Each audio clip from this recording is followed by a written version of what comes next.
It's become a routine for me because many times I think, I want to keep doing this, you know. but then I get these enthusiastic volunteers, and I'm okay, let's do this, and I'll roll with it. The amounts of travelers we have who don't have the capability to dump their trash, they don't have dump fees, so they have to leave it out in the woods. So we're trying to keep that from getting into our watersheds and our rivers. You know, this isn't for everybody. Go out there and pick up, and you run into a lot of crap, literally sometimes. It's like going Easter egg hunting for poop paper. It's kind of exciting. It was really messy back then. Now, as you can see, it's not too bad. We got it in check. Big or small, it's all important. You get to learn a lot about people just by coming out here. If you want to talk to the homeless, you can learn their life story and understand why they're out there. They're just people like everybody else, and they're just having a rough time for the most part. We love meeting everybody, and no matter where we go, we love being a part of the community. We're just going into their living spaces and trying to keep it livable, I guess, in a certain way. People like us that come travel through and we participate in these volunteer programs, you know, we're not just volunteering ourselves. You know, when we see new people, we inform them of the volunteering program and what they can do to help. Here, let's dump that thing out, and so the water's not. Try to keep this movement moving forward and keeping the Humboldt County clean and the watersheds in the Eel River. Beyond, like if there's a big word that means more than positive, that would be it. You know, it's been magically positive, you know, majestically positive. Yeah, it's in the back of my truck. It's kind of stinky. Not bad, guys. 1,040 pounds. Wow. Yeah. Good. Way to go.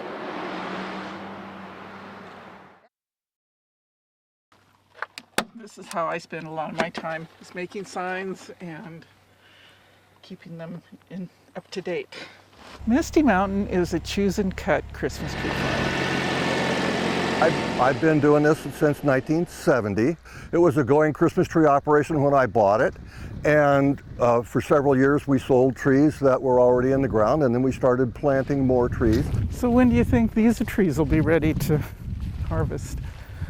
People come out here and pick their own tree, they cut it down and take it home, and it is the freshest thing that they can buy anywhere. It started out as a way to pay the mortgage on this land, and it's evolved into a full-time lifestyle for me. This part of the field I will open next year, and we will take a few trees out of here. It's stress-free, except for a couple weeks just before Thanksgiving. For me, it's creative. Every time I approach a tree, I have unique problems to solve with that individual tree, and I have an arsenal of tools that I use, you know. This tree didn't grow a good top this year, so I selected one of these little branches and turned it up to become the new top. I'm never without work to do. We're gonna cut down this tree right here.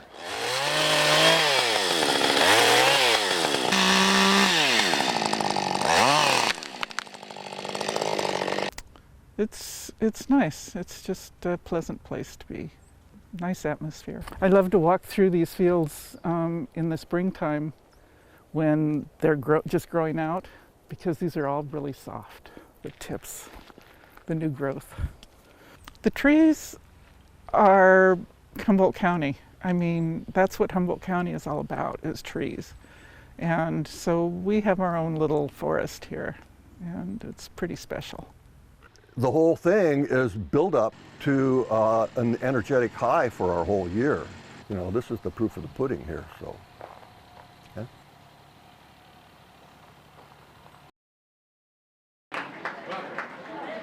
First of all, it was overwhelming. It was overwhelming.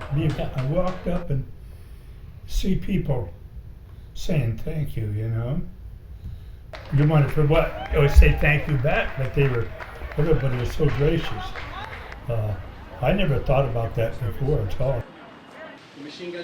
This is people that we were with in the Second World War, and the people that have come back from Korea that had a bad taste in their mouth because they weren't really recognized for what they really did. And now they're being honored, and it's proud to be with them when they're being honored. I really didn't want anybody to see me in my uniform, to be honest with you. It was just, and I took it off, hung it in the closet, and never looked at it again. It just, I didn't, it was just kind of like ashamed. I mean, the people that really knew you, they were happy for you and all that, and they were nice. But most people, they just weren't nice to me. They weren't nice.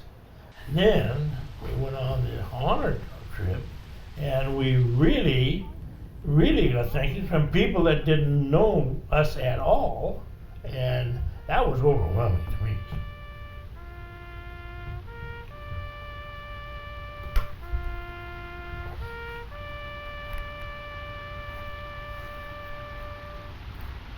They are ours, and they are us.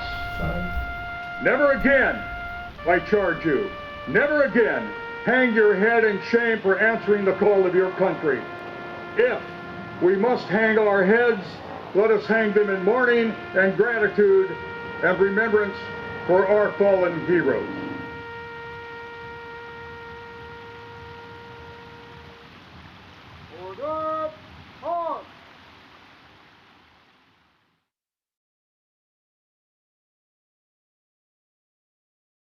When you see the smoke building up and coming out of the windows,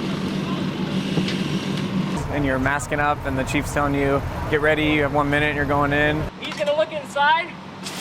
I might give it a couple blasts. You know, your adrenaline goes up and your heart rate starts, you know, going up, and you're kind of nervous, you're shaking a little bit.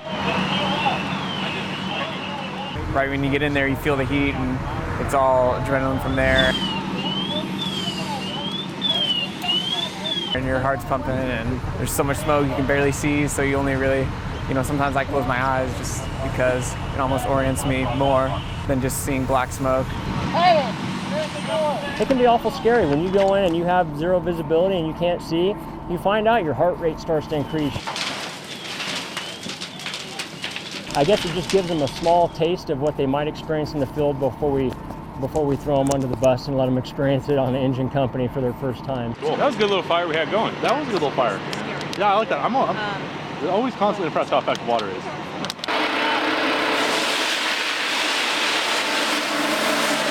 For our firefighters to experience fire in a controlled environment before we stick them into a real-life fire event is imperative for their safety. It's one you can't learn it in a book. You can't learn it watching a YouTube video. You have to experience it. It's really good for the new guys to get that experience, to feel what it's like, because it is really hot in there, and you know, I'm not used to it. I haven't experienced it. It scares me. It always makes us nervous as supervisors to even put people in these environments, because this is real smoke, this is real fire. People can get hurt. This smoke exposes us to toxins that are not healthy for us. Okay, I'm not going to help do that. I'm going to be the eyes, so you guys.